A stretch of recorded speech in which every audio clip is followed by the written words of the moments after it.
আজি আমাৰ টংলা নগৰ অন্তৰ্গত ছায়া চিনেমা হলৰ ইনগ্ৰেশ্যন প্ৰগ্ৰাম আছে আৰু এই চিনেমা হলৰ ইনগ্ৰেশ্যন কৰাৰ কাৰণে মই আহিছোঁ।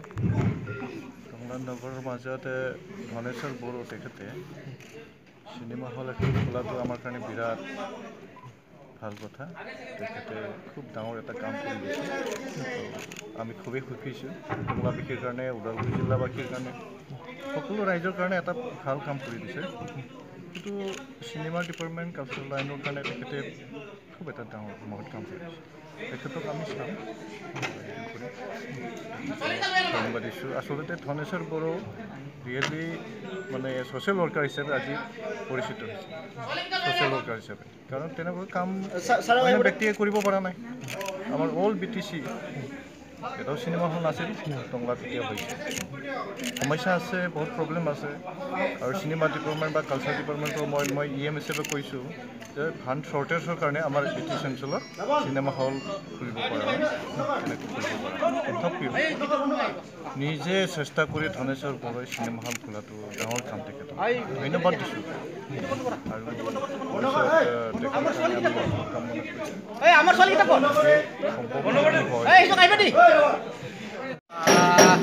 আজি মই বহুত সুখী হৈছোঁ, কাৰণ আজি 1.5 বছৰ ধৰি মই চিনেমা হলটোৰ বনোৱাৰ কাৰণে বহুখিনি তোৰ মাজত আছিল।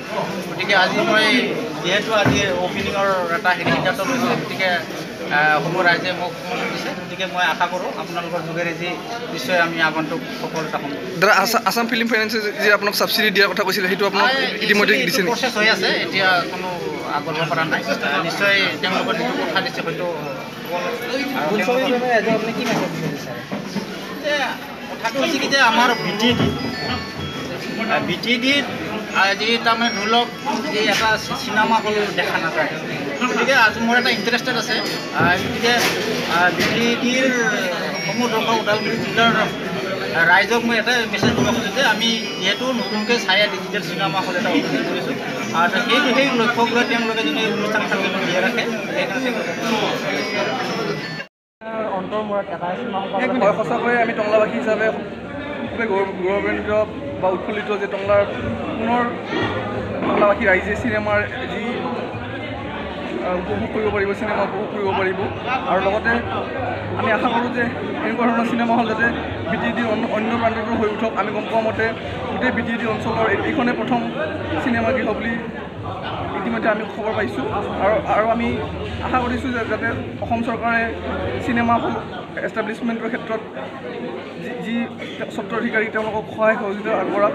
আৰু ইতিমধ্যে আমি গম পাইছোঁ যে অসম চৰকাৰে 50 লাখ টকাৰ যি আবণ্টন দিছে, তাৰ 25 লাখ টকা তেওঁলোকে ছাবচিডি হিচাপে গ্ৰহণ কৰিছে। সেই ক্ষেত্ৰত আমি সঁচাকৈ আশা কৰিব পাৰোঁ যে অসমীয়া চলচ্চিত্ৰ জগতত এক ভাল ভৱিষ্যতৰ আগুৱাই আহিব। আমাৰ এই গ্ৰেণ্ড অপেনিং চেৰেমনি আৰু আমি বেছি দেৰি নকৰোঁ। আমাৰ ইন'গ্ৰেল প্ৰগ্ৰাম হিচাপে আমাৰ 3জন